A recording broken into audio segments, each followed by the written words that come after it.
ሰላም ክቡራት ተኸታተልቲ ከመይ ትቕንዩ እዚ ኣብ ሃርሞኒ ሚድያ ዝፍኖ ዜና መጽሔት ኮይኑ ኣብ ናይ ሎማዓንቲ መደብና ዜና መጽሔት ከዓ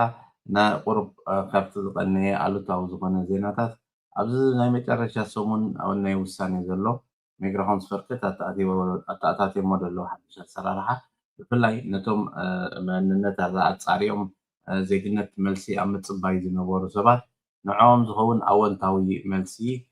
ዝመስል ኣብዚ ሎማዓንቲ ዝወፅእ ቡለቲን ዝበሃል መጽሔት ዘውፅኦ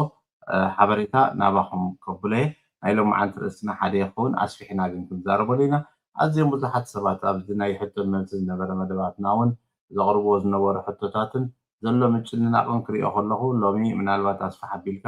ብኡ ምዝርራብ ዘድሊ ኮይኑ ረኣየና ንዕኡ ከዓኒ ብዝርዝር ክኣትዎ ኢና ቅድሚኡ ግን ናብቲ ወፂኡ ዘሎ ሓበሬታ ከብለኩም እሞ ሚግራሆን ዝወርደት ነቲ ዘለዎ ቁፅሪ ናይቲ ሕጊ ዕለ 6 ወርሒ 6 ክቕየር ስለ ዝኾነ ኣብዚ ብሎቲን ዝብል ኦቨርቲድ ቤዮርድራስ ፎር ሚግራሆንስ ወርከርስ ቱዘንታልስ ቤይሩት ፎር ቅድሚ እቲ ሕጊ ምቕያር እዚ ሸሓት ጉዳያት ንክውሰን ተባሂሉ ቀዳመ ሰንበትን ወላ ኦቨርታይም ስራሕን ተሓቲቱ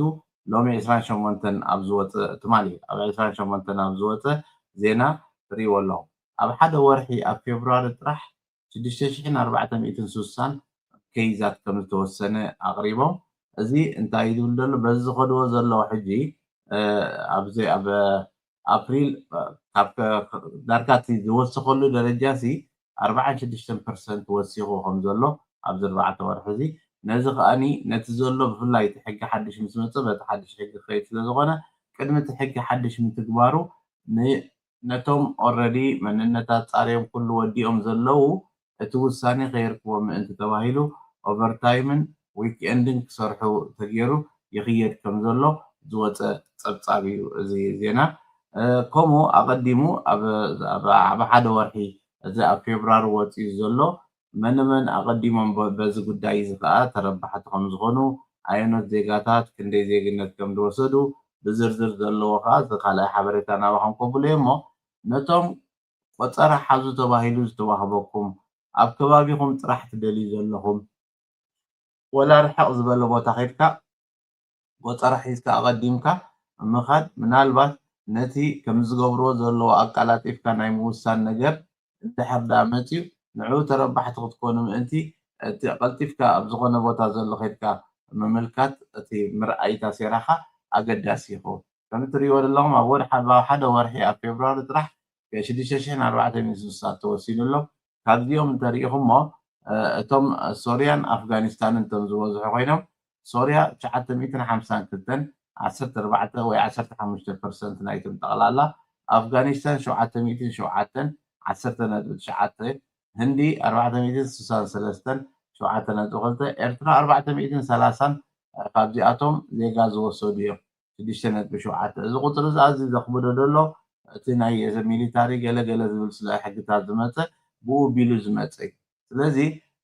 እቶም ዝዓበዩ ሰለስተ ናይ ስደተኛታት ሃገራት ዝበሃሉ ብዝሒ ዝመፅሎም ሶርያ ኣፍጋኒስታን ኤርትራ ኮይኖም እዚኦም 2089 ዜጋታት ብሓፈሻ ውጪ 32% ኣብ ፌብሩዋሪ ጥራሕ ፍቓድ ዜግነት ከም ዝወሰዱ ይገልፅ ኣሎ ኦኬ እዚ ምስ ካልእ ከናፃፅሮ ከሎ እቲ ሽወደን ዝበዝሑ ዜጋታት ዝገበረ ክኸውን ከሎ ፖላንድ ከዓ 186 ሰባት ጥራሕ ኣብታ ወርሒ እቲኣ ኢሉ የናፃፅር እዩ ዘሎ ሕጂ ማዕቀ ዜናታት ዘውፅኦም ምንፅፃራት ክትሪኦ ከለካ ካብ መዓስ እቲ ሕጊ ምስ ተረረ ድሕሪ ዝኸውን ዘሎ እንታይ እንዳተቐየረ ከይድ ኣሎ ብዝርዝር እቲ ሚኒስተራት ዝህብዎ ዘለዉ ኮመንት ንምንታይ ከምኡ ይግበር ኣሎ ብዝርዝር ኣብዚ ኣቕሪብዎ ኣሎ ስለዚ እንታይ እቲ ቀንዲ መልእኽቲ ከሕልፎ ዝደሊ ዘለኹም ናይ ሎማዓንቲ መደብ ኣዝዮም ብዙሓት ሰባት ወላ እቲ ከይዶም ታሴራኦም መንነቶም ኣርዮም ምስ መፁ ድሕሪኡ ከም ብሓድሽ ንድሕሪ ዝምለስ ጉዳዮም ሰባት ኣለዉ ኢሚግሬሽን ተመሊሱ ናይ ፖሊስ ምንባር ናይ ገለ ከም ብሓድሽ ድሒሮም ሪኦም ኣብ ሳዋ ነርካ ካልእ ዝብልን ብዙሕ ሕቶታት ዝመፅእ ዘሎ ነገራት ኣሎ ግን ግድን ኣይኮነ ንስኻ ዜግነት ክትወስድ ወይ ከዓ ዜግነት ተደይወሲድካስ ስጋዕ ምጭናቕን ናብ ገለን ዘብፅሕ ነገር እቲ ክትገብሮ ዝግባአካ ከይገበርካ ከይሓልፈካ ትጥንቀቕ ምክንያቱ ኣመልኪትካ ዝኩሉ ተፀቢኻ ቅድሚ ዛዕለ 6 ወርሒ 6 ክውሰነልካ ተኽኢሉ ዓብ እፎይታ እዩ ምክንያቱ ንዕኡ ክገብሩ ኢሎም ራእዮም ቀዳመ ሰንበት ክሰርሑን ካልእን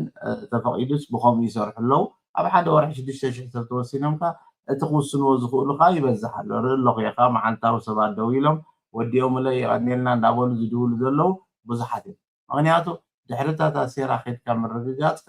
ናብ ውሳኔ ስለዝኾነ እሰን ከዓ በዚሐን ስለዘለዋ ንዕን ክቅልጥፉ ኢሎም ከዓ ይውስኑ ስለዘለው ተስፋ ገብር እቶም ከምኡ ጌርኩም ትፅበዩ ዘለኹም መልሲ ክወሃበኩም እንተዘይተዋህበኩም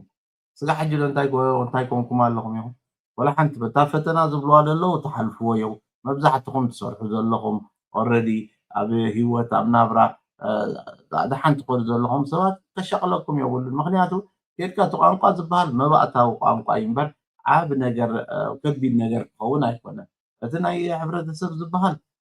እዚኣ እኳ ኣገዳሲት እያ እንዳነበርካ ምንባር ንጎ ዜና እንታይ ይበሃል ኣሎ ሚኒስተር ናይ ዝዓዲ ናይ ጥዕና መን ይተልካዮ ክንደይ ካባና እዩ ዝፈልጦ እቶም ሚኒስተራት ናይ ዝዓዲ ምፍላጥ ኣብነት ብስራሕ ኣብ ገለ ተንቀሳቂስና ትማልስ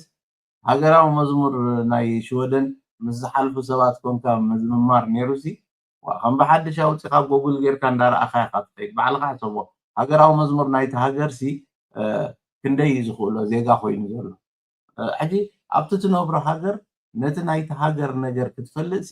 ተራ ነገር ቅቡል ነገር ጌርና ክንወስዶን እዚ ከዓ ወላ ሓንቲ ክምከት እዩ ካልእ እኳ ዝኸበደ መኪቱ ዝኸይድ ዘሎ እቲ ህዝብና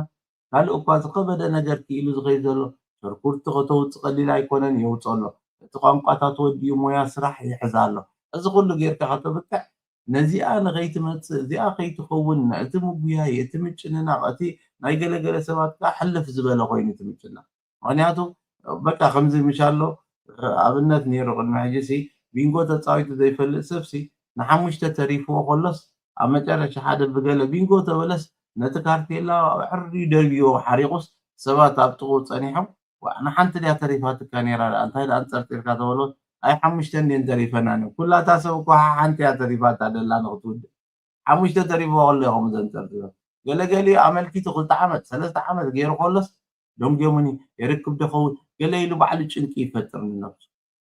እሶም ናይ 5 ዓመት ናይ 6 ዓመት ውስኑ ኣለዎ ብዚ ግዜ እዚ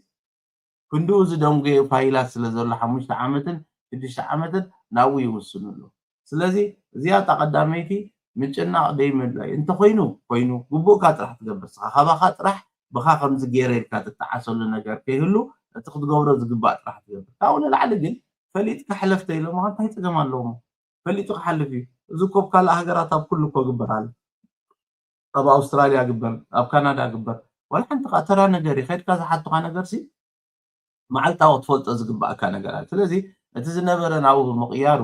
ኣዝዩ ክሕርብቶ ሰብ ከንፀርፅር ክሻቐል ገለ ይግባእ ተኮይኑ ፅቡቅ እንተዘይኮይኑ ከዓ ፀገም የለን ካልእ እኳ ክኢልና ንኸይድ ኣለና ካልእ እኳ ተማሂርና ንኸይድ ኣለና እዚ ደኣ ክንክእሎ ኢና ኢልካ እዩ ክሕሰብ ዘለዎ እምበር እዚ ልዕሊ ዝግባእ ክጨናነቕ ኣይግባእ ጭንቀት እንኳን ዶ ከድካ መፂካ ከማና ስሒትካ ክትሓልፍ እዩ ዘለካ እምበር ብከምዚ ዘለዎ መንገዲ ዋይ እዚኣ ተደይኮነት ዋይ ሕጂ ከመይ ክኸውን እንዳበልካ ድቃስ ዘይብልካ ቅሳነት ዘይብልካ እንድሕር ደኣ ትሓልፎ ኮንካ